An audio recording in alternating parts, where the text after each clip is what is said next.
Kita jangan berperspektif sekedar pemain ini bermanfaat hari ini, tetapi tidak melihat masa depannya. Sepak bola Indonesia harus berubah. Menurut hemat saya, dia memanggil pemain sesuai dengan progres dari sang pemain, sesuai dengan kebutuhan tim, dan tentunya sesuai dengan konsep permainan yang akan dia terapkan, agar para pemain yang dia panggil diharapkan bisa perform sebaik mungkin bagi tim nasional Indonesia.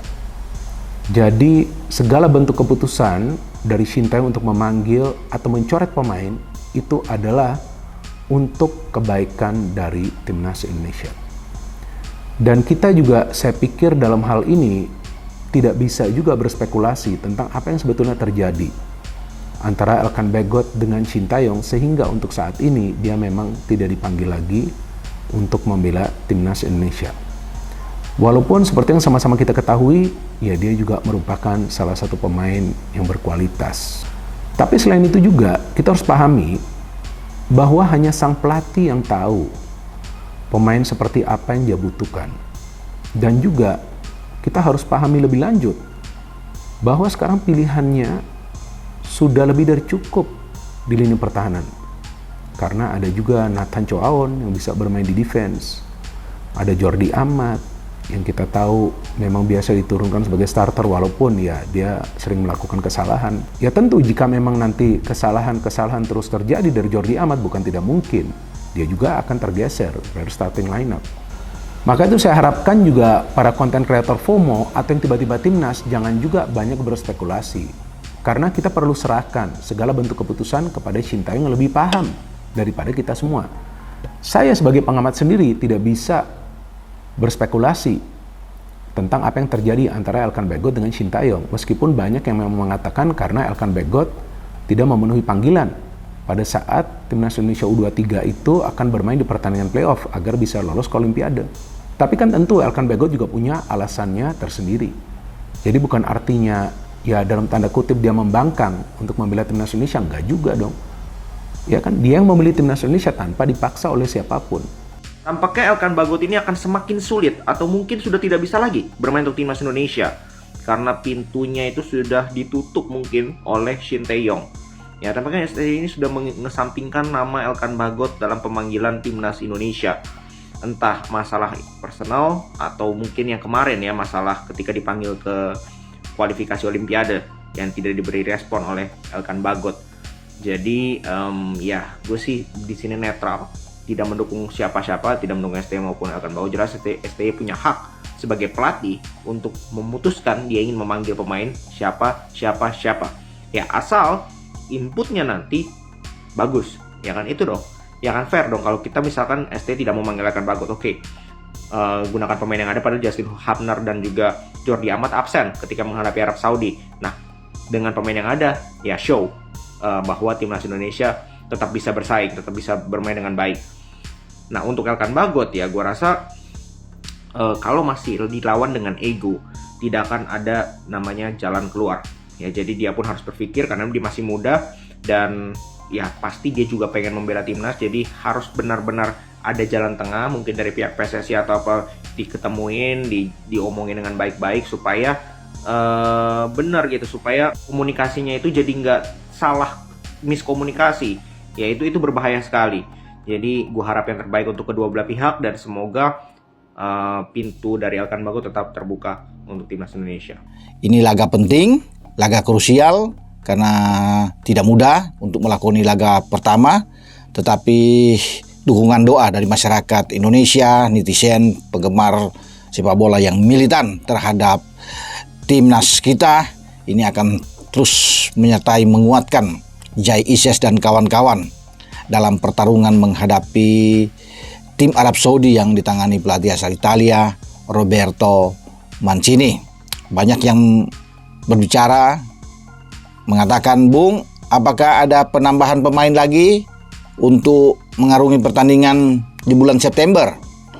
Tanggal 5 melawan Arab, tanggal 10 melawan Australia ketika kita menjamu Australia di Socceroos di Gelora Bung Karno. Saya pikir tidak ada lagi, kita akan berangkat dengan materi yang ada yang kita tahu bersama, kecuali ada penambahan itu karena sudah lama kita nantikan, yaitu penjaga gawang Martin Paes yang akan ikut di Arab, tetapi dia belum bisa bermain sesuai dengan regulasinya untuk pertandingan pra-Piala Dunia ini, karena kita harus mendaftar sudah untuk pertandingan pertama itu harus tanggal 5 Agustus yang lalu, dan kita bertanding pada tanggal 5, jadi harus lewat dulu 1 bulan. Tapi Paes tersedia, namanya sudah didaftarkan oleh PSSI di AFC dalam pertandingan kedua kita menghadapi Australia di GBK tanggal 10. Tapi Paes tetap ikut dalam rombongan. Untuk pemain-pemain baru belum ada, terlalu riskan dalam waktu yang sangat mepet seperti ini. Ya, itu akan tersedia mungkin pada bulan September yang akan datang dan akan diproses nantinya. Kalau itu cepat baru akan bermain pada bulan Oktober, ya, di saat kita akan melakoni laga melawan Bahrain atau Cina. Bahkan kalau itu agak molor, bisa saja kita pemain-pemain baru tambahan ini akan bermain pada bulan November, di saat kita akan bertarung melawan Jepang, dan juga kita akan menjamu Arab Saudi, karena Arab Saudi akan datang pada 19 November yang akan datang. Pemain naturalisasi yang berlabel striker, Ya. seperti misalnya Rafael Struijk, kemudian Ragnar, Ronald Mangun, Tom Haye, Anda melihat kontribusinya belum maksimal. Karena Terutama Rafael Struijk belum kali ya, satu gol karena full. dia lebih lama bermain ya, lebih banyak bermain ketimbang Tom Haye dan Ragnar gitu kan. Ragnar dan Tom Haye adalah 1 gol. Ya. Ragnar di gawang Vietnam di Hanoi, Tom Haye ke gawang Filipina, tendangan jarak jauh terakhir. Jadi belum bisa jadi ukuran itu. Ya. Tapi Kita- overall, ya ini kan kita bicara overall, saya melihatnya 4 tahun memang problem. Itu tadi banyak gol pun kan ke tim-tim yang lemah. 98 gol 51 pertandingan, rataannya 1,9, lalu ada banyak dibantu oleh banyak gol ke tim lemah. Artinya kan kalau kita lebih selektif lagi di pertandingan-pertandingan lawan yang katakanlah levelnya Asia Tenggara, itu kan golnya pasti akan lebih mengecil lagi. Contoh misalnya produktivitas pemain kita kan nggak berkembang sebetulnya. Yang paling produktif dalam 4 tahun tuh Egy Maulana Fikri, 9 gol. Ya. Jadi jumlah golnya gini, tahun 2021 4-2-2-1. Ya. Jadi dalam setahun hanya mencetak 4 di 2021. Itu pun ke gawang Afghanistan, lalu ada Brunei.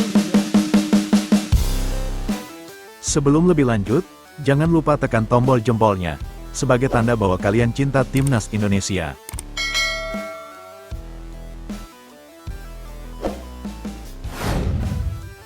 Pengamat sepak bola kenamaan tanah air, Hadi Gunawan alias Bung Ahai membocorkan alasan Sintayong STY ogah panggil Elkan Bagot lagi untuk membela Timnas Indonesia. Sebagaimana kita ketahui, STY berencana akan memanggil 26 pemain untuk memperkuat Timnas Indonesia di putaran ketiga kualifikasi Piala Dunia 2026 zona Asia. Dalam putaran ketiga ini, skuad Garuda masuk dalam grup neraka alias grup C bersama Jepang, Arab Saudi, Bahrain, China, dan Australia. 2 laga pertama yang akan diselenggarakan pada September tahun 2024 mendatang yaitu melawan Arab Saudi pada tanggal 6 September dan Australia pada tanggal 10 September. Hingga kini belum ada informasi resmi siapa saja 26 pemain yang akan dibawa STY pada putaran ketiga kualifikasi Piala Dunia 2026 tersebut. Meski begitu, pada laga pertama melawan Arab Saudi, Timnas dipastikan tidak akan diperkuat oleh 5 pemain penting, di antaranya ada Justin Hubner, Jordi Amat, Malik Rizaldi, Martin Paes, dan Elkan Bagot. Khusus Elkan Bagot, STY sempat mengaku tidak berminat lagi memanggilnya ke Timnas Indonesia. Sama sekali tidak dipertimbangkan nama Elkan Bagot, tegas Sintayong di Jakarta. Meski begitu, saat itu STY tidak menjelaskan soal alasannya ogah memanggil bek Ipswich Town tersebut. Dugaan yang beredar alasan STY ogah memanggil Elkan lagi lantaran sang pelatih kecewa sang pemain tidak merespons panggilannya untuk membela Timnas Indonesia U23 melawan Gini pada laga playoff Olimpiade Paris 2024 tanggal 9 Mei tahun 2024 lalu. Sejak peristiwa itulah Elkan tidak pernah lagi dipanggil untuk membela Timnas Indonesia.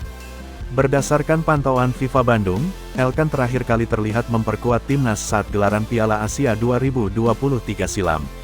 Menanggapi hubungan antara STY dan Elkan Bagot, Bung Ahai pun ikut membocorkan penyebabnya. Dalam unggahannya di akun X pribadinya, Bung Ahai berpendapat baik Elkan maupun STY dua-duanya sama-sama mengedepankan ego. Terkhusus Elkan Bagot, Bung Ahai menyebut bek Blackpool FC tersebut masih memiliki ego tinggi hingga enggan meminta maaf kepada STY. Meski begitu, Bung Ahai memuji sikap STY yang ia sebut sebagai sikap tegas. STY tak mau memanggil, dan Elkan tak mau minta maaf. Ini jelas artinya, jika keduanya sama-sama ego, kata Bung Ahai di akun X. Tapi sebagai pelatih, STY memang harus mampu mempertahankan pendiriannya dengan tegas, tambahnya. Karena jika tidak, bisa saja nanti akan ada pemain-pemain lainnya, yang akan berperilaku semaunya, katanya lagi. Berita selanjutnya, media Vietnam prediksi timnas Indonesia akan dibantai Arab Saudi, Shin Tae-yong senasib dengan Park Hang-seo. Salah satu media asal Vietnam, Soha, menilai timnas Indonesia akan dikalahkan Arab Saudi. Sebagai informasi, timnas Indonesia harus melawan Arab Saudi pada tanggal 6 September tahun 2024. Ini merupakan laga pembuka grup C putaran ketiga kualifikasi Piala Dunia 2026 zona Asia. Arab Saudi tentu lebih diunggulkan karena berstatus tuan rumah. Selain itu, Arab Saudi juga memiliki ranking FIFA lebih baik ketimbang timnas Indonesia. Arab Saudi kini menempati peringkat ke-56, sedangkan timnas Indonesia tercecer di urutan ke-134. Lebih lanjut, Soha membeberkan alasan lain terkait lebih diunggulkannya Arab Saudi. Alasan tersebut yakni banyaknya pemain bintang timnas Indonesia yang harus absen. Dalam hal ini, Soha menyebut ada 5 pemain timnas Indonesia yang tak bisa bermain. Mereka adalah Malik Rizaldi, Elkan Bagot, Jordi Amat, Maarten Paes dan Justin Hubner. Malik Rizaldi dan Jordi Amat mengalami cedera. Justin Hubner absen karena akumulasi kartu. Maarten Paes baru bisa diturunkan saat melawan Australia. Terakhir, Elkan Bagot tak mendapat panggilan dari Shin Tae-yong. Atas dasar itu, Soha memprediksi bahwa timnas Indonesia bakal bernasib sama dengan Vietnam. Sebagai informasi, Vietnam pernah bertemu Arab Saudi pada kualifikasi Piala Dunia 2022. Dari 2 laga, Vietnam selalu menelan kekalahan yakni dengan skor 1-3 dan 0-1. 3 tahun lalu, Vietnam kalah dalam kedua pertandingan melawan Arab Saudi di babak ketiga kualifikasi Piala Dunia 2022, 1-3, 0-1. Saat ini, dengan perbedaan kelas dan kekuatan Indonesia juga dianggap kalah telak dibandingkan Arab Saudi. Besar kemungkinan tim asuhan pelatih Shin Tae-yong akan bernasib sama seperti tim asuhan pelatih Park Hang-seo di masa lalu saat menghadapi Arab Saudi, tulis Soha. Sementara itu, Vietnam gagal melaju ke putaran ketiga kualifikasi Piala Dunia 2026 zona Asia. Sebagai gantinya, Vietnam memutuskan menggelar turnamen bersama Rusia dan Thailand pada bulan September mendatang.